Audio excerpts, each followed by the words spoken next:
सुनना सबसे बड़ी बात ये होती है, क्योंकि जब वहाँ पे हम बैठ के किसी को सुनते हैं तो उतना पेशेंस रखना पड़ता है, ये मुझे लगता है। और एक्चुअली मैं 26 साल की हूँ। 2011 में चलती ट्रेन से मुझे कुछ बदमाशों ने, मैं वॉलीबॉल चैंपियन भी रह चुकी हूँ, 2011 में चलती ट्रेन से मुझे बदमाशों ने एक गोल्ड चेन पहनी थी, चलती ट्रेन से मुझे उठा के बाहर फेंक दिया था। लखनऊ से दिल्ली आ रही थी मैं।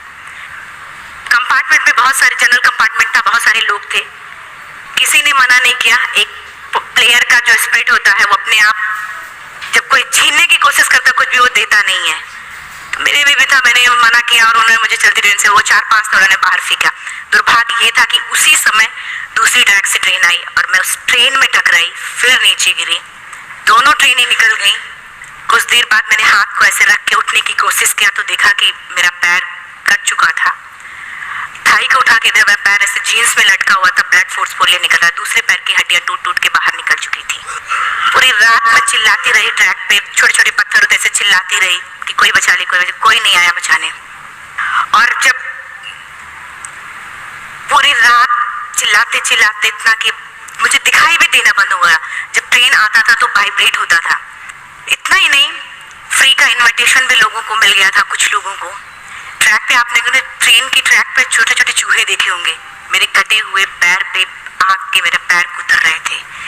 मेरा ब्रेन कॉन्शियस मेरा पूरा काम कर रहा था मेरे, लेकिन बॉडी में कोई भी मूवमेंट नहीं था। पूरे पल में वही चीजें सोच कि कैसे मैं अपने आप को कैसे बचा पाऊं। लेकिन करीब पूरी रात ऐसे बीता। सुबह गांव वालों ने मुझे बरेली डिस्ट्रिक्ट हॉस्पिटल यूपी में है, वहां पे हुआ था ये। सुबह गांव वालों ने मुझे उठाया, डिस्ट्रिक्ट हॉस्पिटल ले जाके रखा। तो फार्मासिस्ट, डॉक्टर, सीएम जितने लोग थे आपस में बातें कर रहे हैं, हमारे पास तो एनेस्थीसिया नहीं है, ब्लड नहीं है, इसका इलाज शुरू करें तो हम कैसे करें। मुझे भी नहीं दिखाई तो नहीं, लेकिन मेरा सुनाई दे रहा था सब कुछ। वहाँ पे कहाँ से हिम्मत आई मुझे भी नहीं पता। मैंने बोला वहां पे कि सर जी मेरा पूरा पैर कटा।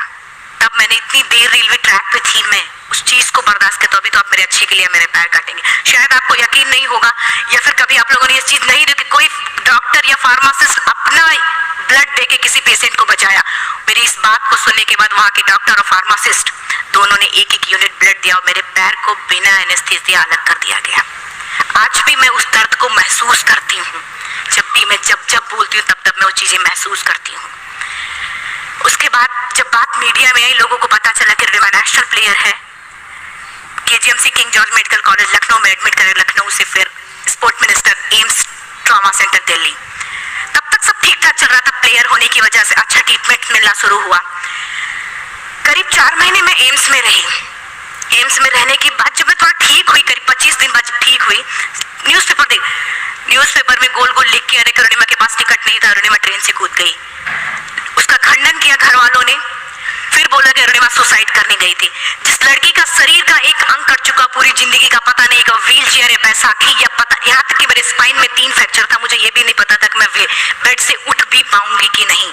अंदाजा लगाया जा सकता, सिर्फ अंदाजा लगाया जा सकता है कि उसकी दिलो दिमाग में क्या चल रहा होगा, उस परिवार की क्या स्थिति रही होगी जिस परिवार की एक यंग एज लड़की का इस तरीके का सिचुएशन हुआ हो। फिर भी कहते हैं कि जहां चाह होती वहां राह मिली जाती है। एम्स के हॉस्पिटल के बेड पे मैंने डिसाइड किया, क्योंकि अपनी बातें हम चिल्ला चिल्ला के करे, वो सिस्टम की इतनी हाई लेवल की बातें हो रही थी कि हम एक मध्यम वर्गीय फैमिली से थे, हम अपनी बातें चिल्ला चिल्ला के कह रहे थे, लेकिन कोई नहीं सुन रहा था। लेकिन कहते हैं मैंने अपने दिल, दिमाग, अंतरात्मा से ये चीज सोच ली कि ठीक है, आज आपका दिन है, जितना चाहो बोल लो, एक दिन तो मेरा दिन आने वाला, मैं प्रूफ कर दूंगी कि मैं क्या हूँ, मैं क्या थी, ये मैं प्रूफ कर दूंगी। हॉस्पिटल के बेड पे डिसाइड किया वॉलीबॉल नहीं, लाइफ का सबसे टफ गेम करना है, तब मैंने माउंटेनिंग चुना। जब मैंने माउंटेनिंग कहने और करने में बहुत फर्क होता है। जब मैंने माउंटेनिंग की बात सोची और लोगों के सामने, सबसे बड़ी चीज थी सही गाइडेंस में ट्रेनिंग लेना, दूसरा स्पॉन्सरशिप।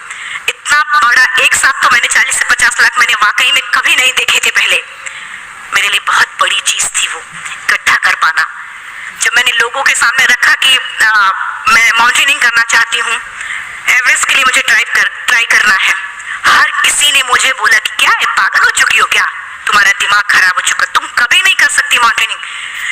एक पैर आर्टिफिशियल, दूसरे में रॉड है, तो तुम्हारा दिमाग खराब है, स्पाइन में भी फ्रैक्चर है, तुम पागल होगे, चुपचाप कोई नौकरी करो, जीवन यापन करो। क्योंकि लोगों का सबसे बड़ा प्रॉब्लम ये होता है, लोग फिजिकल देखते, पैरों को मेरी अंतरात्मा में क्या चल रहा था वो तो किसी को पता ही नहीं था। मुझे लगता है कि आज यहाँ पे मैं भी सुबह से देख रही हूँ, इतनी अच्छी अच्छी चीजें मैंने सीखी यहाँ पे। बहुत बड़े बड़े स्पीकर को शायद आप लोगों ने भी, आज मैं भी आपको यहाँ पे कि चाहे जितना मोटिवेट करो, चाहे जितना चीजें मैं बताऊं, लेकिन मुझे लगता है सबसे बड़ा मोटिवेटर कौन होता? आप खुद। जिस दिन किसी भी लक्ष्य के प्रति आपकी अंतरात्मा जाग गई, आपको कोई नहीं रोक सकता उस लक्ष्य को पाने में। ये मैं किताब से बातें नहीं बोल रही, ये मैं एक एक पल मैंने,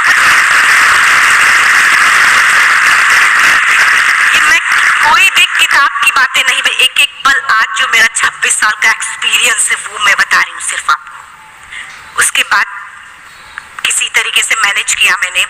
भाई साहब, मेरा परिवार मेरा बैकबोन था। परिवार ने मुझे, भाई साहब ने मुझे कहा कि मैडम बछेंद्री पाल जिन्होंने 1984 में एवरेस्ट समिट किया, उनसे मिलते हैं, वो जरूर कुछ ना कुछ करेंगे। हॉस्पिटल से निकलने के बाद मेरे राइट लेग में स्टिचेस लगी थी। मैंने डायरेक्टली घर जाने की बजाय, जब लोग ये सोचते कि मुझे अपना जीवन यापन कैसे करना है, जब लोग ये सोचते हैं कि मुझे अपनी जिंदगी के, मेरे दिमाग में सिर्फ दो चीजें चल रही थी, मुझे इनका जवाब कैसे देना है और एवरेस्ट समिट कैसे करना है। तुरंत गए बछेंद्री मैम के पास। जब मिले, मैम ने फर्स्ट टाइम जब मुझे देखा तो उन्होंने कहा, अरुणिमा, उनकी आंखों में आंसू आ गए। उन्होंने बोला, अरुणिमा, तूने ऐसी हालात में एवरेस्ट जैसे दुरूह पहाड़ के बारे में सोचा तो तूने अपने अंदर तो एवरेस्ट फतह कर लिया, अब तो सिर्फ लोगों के लिए। मेरे परिवार को छोड़ के बाहर की पहली ऐसी महिला थी जिन्होंने मुझ पे भरोसा किया था कि हाँ अरुणिमा, तुम कर सकती हो।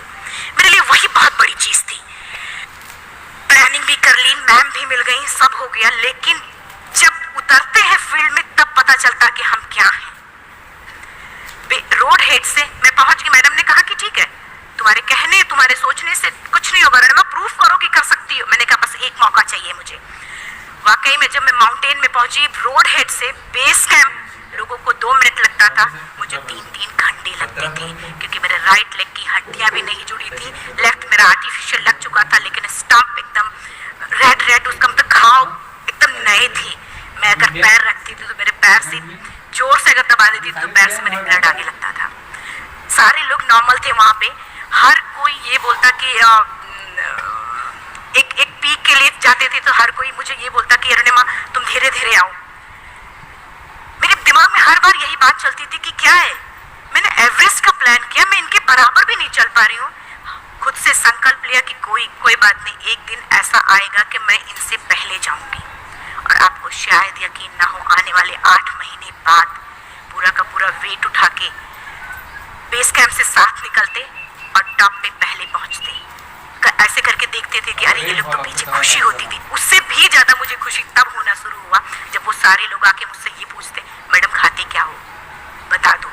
पैर नहीं है फिर भी कैसे चलती हूँ। उसके बाद पूरा मुझे स्पॉन्सरशिप मिला। मैं जब एवरेस्ट के लिए गई, मेरे लिए सबसे बड़ा, एवरेस्ट की जर्नी में मेरे सबसे बड़ा चैलेंज यही था कि दूसरे को समझा पाना। मैं नहीं समझा पाती कि भाई मैं कर सकती हूँ। जब मैं एवरेस्ट के लिए, शेरपा होता, शेरपा को जब ये बात पता चला कि मेरा प्रोस्थेटिक लेग है, आर्टिफिशियल लेग है, दूसरे में रॉड, बोला नहीं ले जा सकते, इसकी वजह से तो मेरी भी जान जाएगी। मैडम ने, हमने सबने कन्विंस किया किसी तरीके से। वाकई में जो टीवी में हम और उसमें फोटोज में देखते हैं, ब्लू और ग्रीन आइस हिला देने वाला होता, जितना सुंदर दिखता उतना ही हिला देने वाला होता। जब मैं, हमारे ग्रुप में 6 लोग थे, रॉकी एरिया तक मैं सबसे पहले थी, लेकिन जैसे ही मैं ग्रीन और ब्लू आइस में गई, मेरा आर्टिफिशियल लेग स्लिप कर जाता था। फ्रंट पॉइंटिंग से, जब मैं फ्रंट क्रैम्पोन से फ्रंट पॉइंटिंग मारती थी, लेफ्ट से पेन होता था तब भी करते, लेकिन आर्टिफिशियल जैसे फ्रंट पॉइंटिंग मूव हो जाता, मेरा पैर ही मूव हो जाता था। शेरपा मुझे बोला नहीं हो सकता अरुणिमा, जबरदस्ती मत करो। मैंने कहा कुछ नहीं, ये मेरा पैर है, मैं जानती हूँ कैसे चलेगा। फाइनली 1, 2 बार, 3 बार करने, 4 बार, 5 बार गोल हो जाता था। आइस थोड़ा टूट के निकलता था तो मैं वहां पैर रख के जाती थी।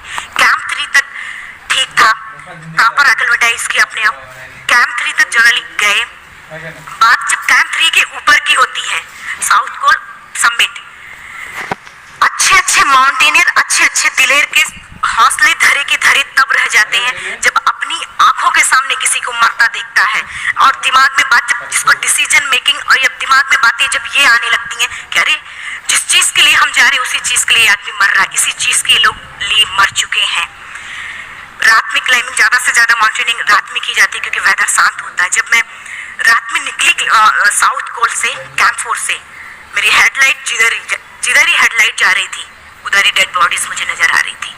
मेरे रोंगटे खड़ी हो रहे थे, मुझे समझ में नहीं आ रहा था कि मैं करूं तो क्या करूं। इतना ही नहीं, मैं जिस रोप में थी उसी रोप पे जब मैं आगे जा रही हूँ और